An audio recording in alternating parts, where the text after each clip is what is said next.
Hello friends, how are you? How is studies going on? I hope all of you are fine and doing well. In this lockdown situation, we have to continue with our studies too because studies are also important.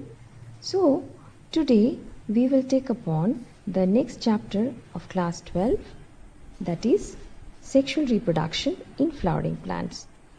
Before we go further in this chapter, one must understand what is a flower. So let us go and see what is a flower.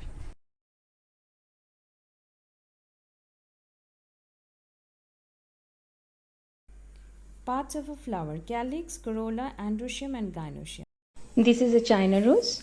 As you can see, this is the stalk of the flower and these are the calyx. These are the colorful petals of the flower. Now androecium is stick to that of the gynoecium in a bushy manner. And this is a syncarpous flower where the carpels are 5 in number and they are all bunched together. This is called adelphi in case of flowers. And from the stigma, this is style going towards ovary. Inside the ovary, there is the ovules present there. Now this flower, if you closely see, this calyx and corolla are the non-essential part, whereas the gynoecium and androecium is the essential part of the flower.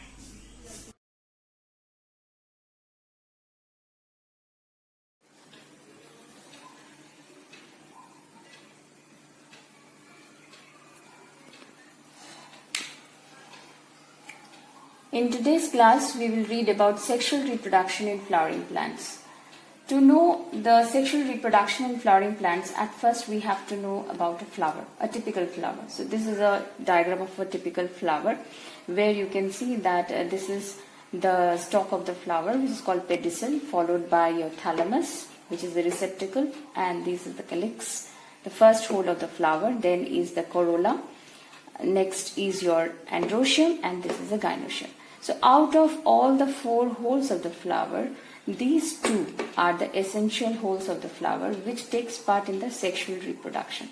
The rest 2 holes, that is your corolla and the calyx, these are the non-essential holes of the flower. Their main purpose is to attract the pollinators for the purpose of pollination. As we have read in our previous class, that sexual reproduction comprises of 3 different stages: pre-fertilization, fertilization and post-fertilization. And in the pre-fertilization, the first stage is your gamete formation, that is gametogenesis. So gametogenesis here will comprise of formation of pollen grains inside this anther, which is called as your microsporogenesis.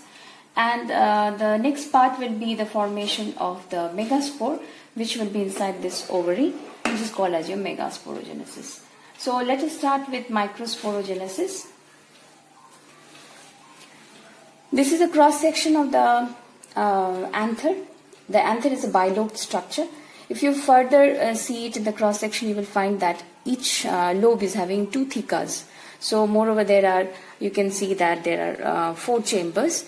In this chamber, if you closely look into, then you will find that there are certain cells. This has been highlighted over here. Which are called as your microspore mother cell, which are the potential cell which will undergo further meiosis to form the microspores or the pollen grains. But before that, we have to know all the other layers of this sporogenous tissue which is present in the anther of a male flower, a male part of the flower. So the outermost layer of the outermost layer is called as your epidermis, followed by the endothecium. Next, after the endothecium, these dotted structures with the nuclei, which is present over here, this red color nuclei. This is the tapetum layer, which provides nutrition to the developing microspore mother cells, which will undergo meiosis to form the tetrads.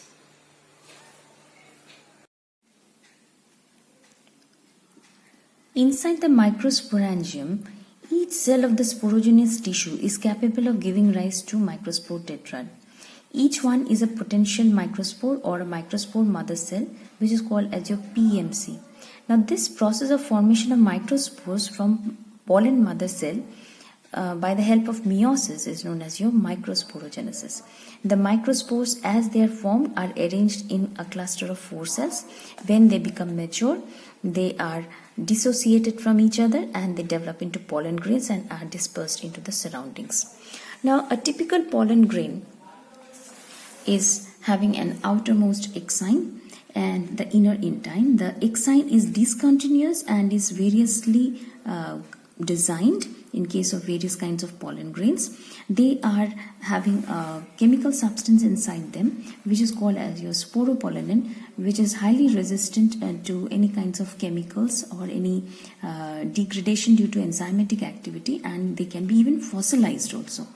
Now, the pollen, the intine is intact, of course, and there are some germ pores on the exine through which the intine can develop the pollen tube when they reach the stigma of the desirable species. Now, the pollen, inside the pollen, since it is haploid, it is at first undergoes first mitotic division, which results into formation of 2 cells which are very unequal. The bigger one is called the vegetative cell and the smaller one is called as your generative cell. In case of most of the angiospermic plants, the pollens are shed in this 2-celled condition.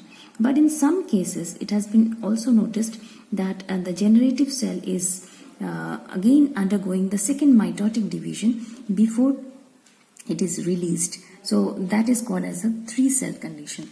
The pollen grains sometimes can cause allergic reaction. The viability period of the pollen grains also differ from plants to plants. In some cases, like wheat and rice, they are just viable for that of the 30 minutes, whereas in case of plants like pansy or the plants which belong to that of your Rosaceae family, they are viable for months.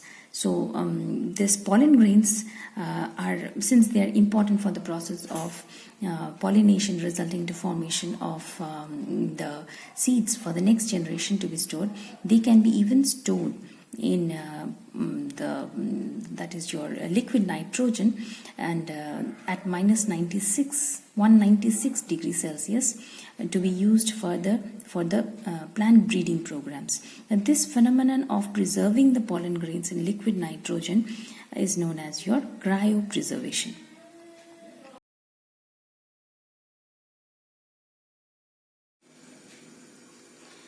The next part of sexual reproduction in flowering plants includes another process of gametogenesis, that is formation of megaspore in the ovary, which is called as your Megaspore Genesis.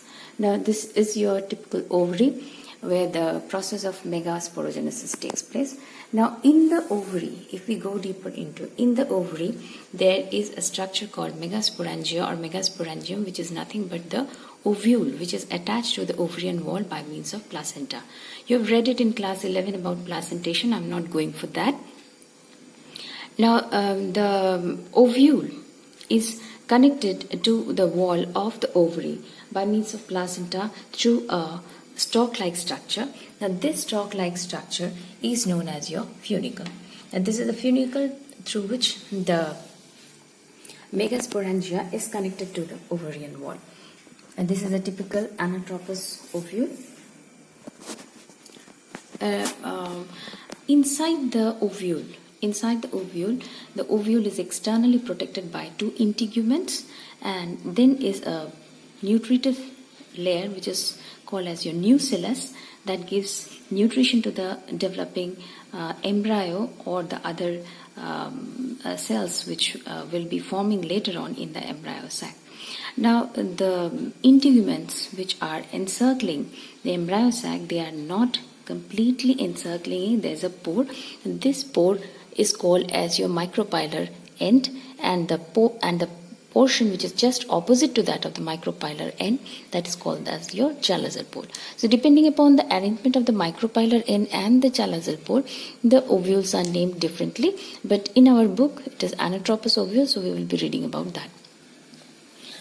Now, there are various stages which takes place inside the that is your ovule, the changes which happens in the embryo sac. A typical angiospermic flower inside it, the formation of the megaspore takes place from the nucellus cells. Nucellus cells, from the micropylar end, one of the nucellus cells forms the that is your megasporangium mother cell, which undergoes meiotic division. Now when it forms meiotic division, it forms 4 haploid cells, and out of the 4 haploid cells, only one becomes the potential or the functional megaspore cell. The rest 3 degenerates. Now we will talk about a mature embryo sac, what events takes place inside the embryo sac. So one of the megaspore, which is the functional megaspore, inside it, since already the nuclei is haploid, it has undergone meiosis, so it will at first form mitotic division. Mitotic division resulting into formation of 2 cells that will undergo further two more mitotic divisions. That means in total there will be 3 mitotic divisions. So at first from 1 to 2, then from 2 to 4, and then from 4 to 8. Now these 8 nuclei which are formed over there, they will be arranging themselves in a particular fashion. 3 will be going to the chalazal end, 3 will be going to the micropylar end. Those 3 which will be going to the chalazal end and the micropylar end. Now at first the division is free nuclei, they will not form any wall, but later on wall formation will take place in them. Now this will be called as your antipodal cells, and these 3 are called as your egg apparatus. In this egg apparatus, these 2 are the synergids and this one is the functional egg. Now the synergids function, as you can see, these 2 structures, these are called the filiform apparatus, which will be guiding the pollen tube towards the micropylar end for the process of fertilization. The central 2 nuclei, this will be called as your polar nuclei. This nuclei takes part in the formation of your endosperm, whereas the egg nuclei takes part in the formation of your embryo. So a typical angiospermic embryo sac, although is 8 nucleate, you can see 1, 2, 3, 4, 5, 6, 7, 8, but it is 7 celled because 1, 2, 3, these 3 cells, 1, 2, 3, 6, and this one 7.